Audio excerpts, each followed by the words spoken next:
Бишкектин тегерегиндеги жаңы конуштар жөнүндө курулуш иштерине каржылоо али күнгө чейин ачылбай жатат.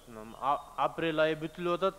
Ушул күнгө чейин бир тиын акча жок болуп атат. Эми курулуш иштеринин сезону алты эле болот болгону аябарга чейин. Азыркы күнү бербесе жанагы мектеп, балдар бакчасы, суу, свет, жол деген курулуш иштеринин баары токтоп турат да. Ошону дагы бир жолу көзөмөлгө алып жардам берип койсоңуздар өкмөт тараптан протокольный поручение жазып берсеңиз.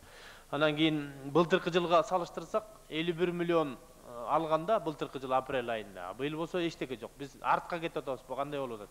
Биз жаңы бийлик келди, бюджет 2 эсе көбөйдү, экономика өсүп атат деп атабыз дагы, кээ бир министрлерибиз тескери иш кылып атат да. Ошого көзөмөл алып койсоңуз.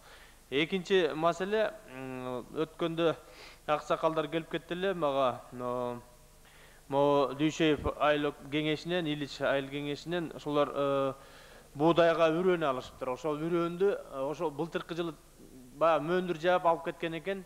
Бул жерде 6-чы сессиясы райондук 9 августта чечкен чечими бар экен. Анан гидромет центрдин акт обследованиясы бар экен да. Ошого карабастан азыркы элдерди штраф включать этип, пеня включать этип, элдерди сотко берип атыптыр да. Ушуну да бир карап койсоңуздар мыйзам негизинде.